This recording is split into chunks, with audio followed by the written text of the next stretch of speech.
This is what happens when somebody takes coffee grinder design conventions, turns them up and over, and decides to do something totally different. This is called the Aries by a Taiwanese company called Mx Cool. And because they've made some pretty radical choices, we actually have some somewhat pleasant surprises with this grinder, but we also have some drawbacks. So let's dig into this. Now, Mx Cool is very much like a startup type company based out of Taipei, Taiwan. And when I was in Taiwan, I had the chance to stop by their offices, meet some of their team, try out the Aries. And when I got back to Canada, I was able to coordinate this loaner through the fantastic folks at Rogue Wave Coffee. Great Canadian roaster. You should definitely check them out. And it's been really fun to play with. Now, the Aries comes in at $1,200 to $1,400 depending how you're buying it. So it's really sliding into that more premium high-end grinder price point. And the first thing that you really can't help but notice about it is it makes a pretty significant impression when it's sitting on your counter. You see it and you just kind of get drawn into looking at it more.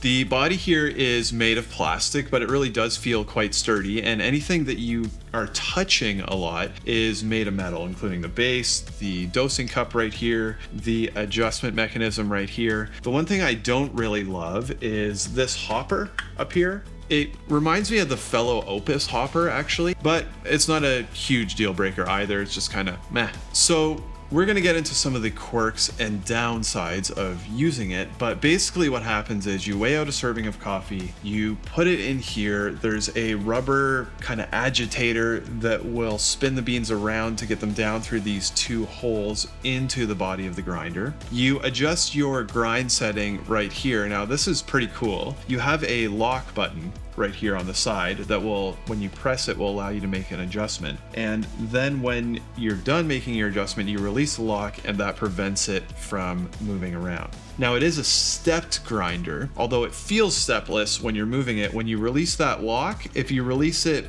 in between settings, it's just gonna shift and kind of click into one of those steps. Now for every marking on here, there actually is one step in between. So just with the design of it, you kind of have to get down and look at it and make sure it's in the right place. Each step on this grinder is about 25 microns. So if you've deep dived into the world of coffee grinders, you're gonna have some thoughts about that already. We'll come back to it. You also have a variable RPM control right here that you can see with the little light. It varies from 90 to 150 RPM, and we'll circle back on how that affects cup quality. You can't adjust it while it's running, but it is nice to have a little bit of flexibility, so you can try a couple different things. It is a very quiet grinder while it's running, and once the coffee grounds come out, they come out into this thing called a little blind shaker where you lift this out and the coffee grounds fall down into whatever you may be dosing into.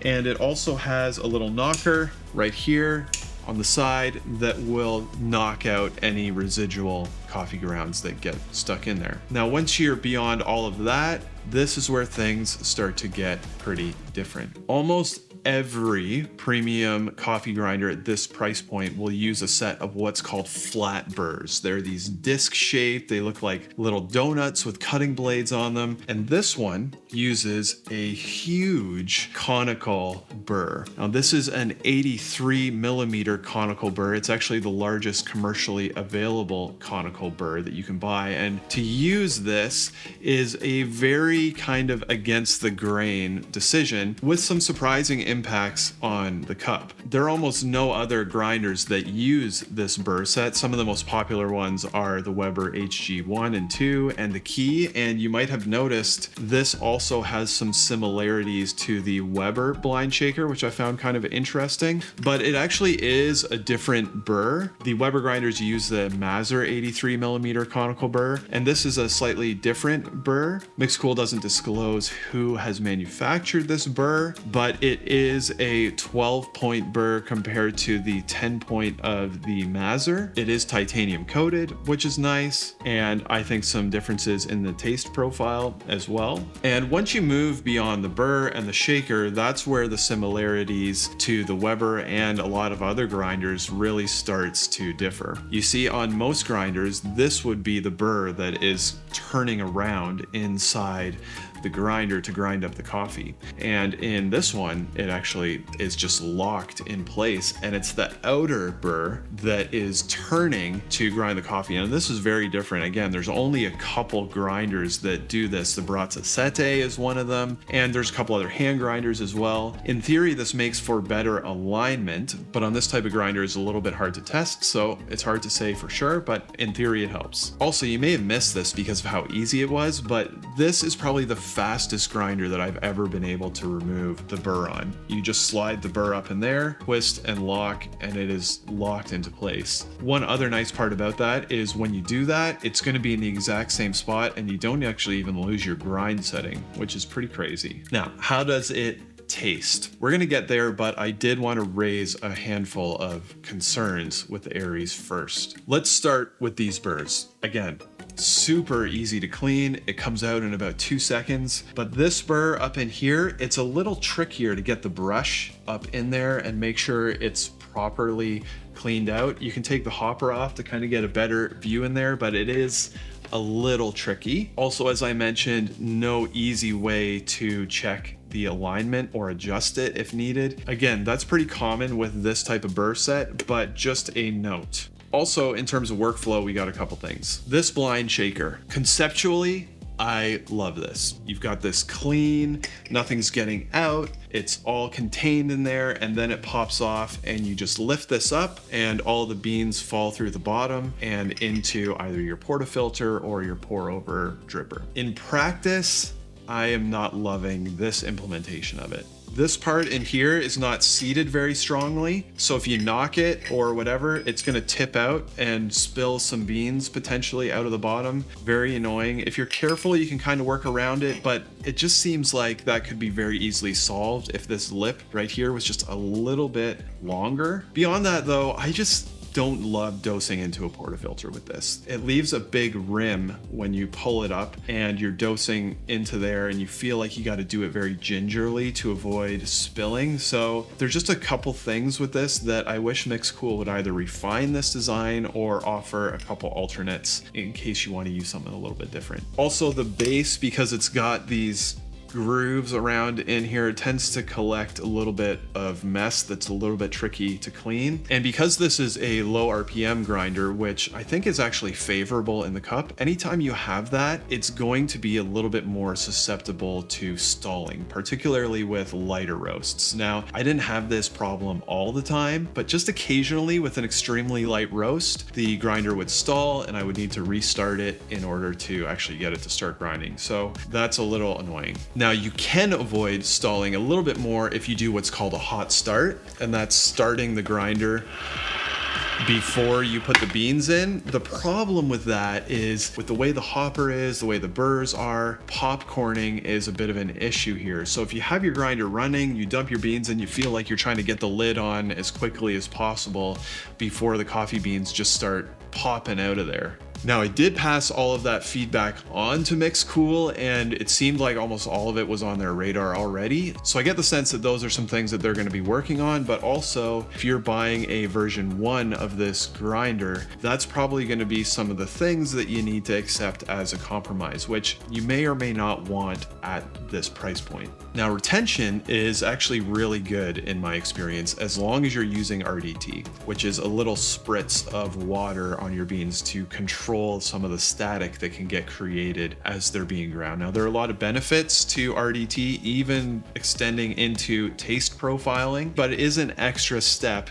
in your process. When I was using it, either filter or espresso, I would tend to get more or less exactly out what I would be putting in, plus or minus 0.1 of a gram, which is totally acceptable. For filter grinds, if I wasn't using RDT, it would still be within in my experience, 0.2 grams, which is pretty reasonable. Espresso, however, without using it, there's a lot more retention. I would get up to 0.7 grams of retention, which is a lot. If I use this little knocker here and tap on the bellows a couple times, that could get it down to 0.3 grams of retention. Still, I'm gonna recommend that RDT is a big help when using this grinder. Lastly, let's talk about that 25 micron adjustment between steps. That is a big degree of adjustment for a grinder that is intended to be used for espresso. And in between steps, I would find I could get up to a 5 to almost a 6-second difference between shots, setting to setting. And you hear that and you think, man, that is gonna create some gnarly shots that's really hard to dial in. And in my experience, that wasn't actually true. I found it easier to dial in and more forgiving than several other grinders that I've used that have a much tighter adjustment threshold. And I think that's due to the low RPM and the burr selection. Still though, it's a big level of adjustment. I would love to see a little bit more fidelity there. Overall, I did find the Aries to be extremely favorable across a wide variety of coffees. Super fruity light roasts, more darker roasts, very chocolatey. It really was pretty forgiving across the whole range. On filter, I was grinding around 7. I usually do a 16 gram dose, and I A/B'd it against a couple other grinders. And I find with some grinders, even really good ones, with a more adventurous light roast, it can just give you, if you don't get it quite right, a bit more of a zing than is maybe what you might think is pleasant. This grinder allowed that acidity to come forward. It was very forgiving,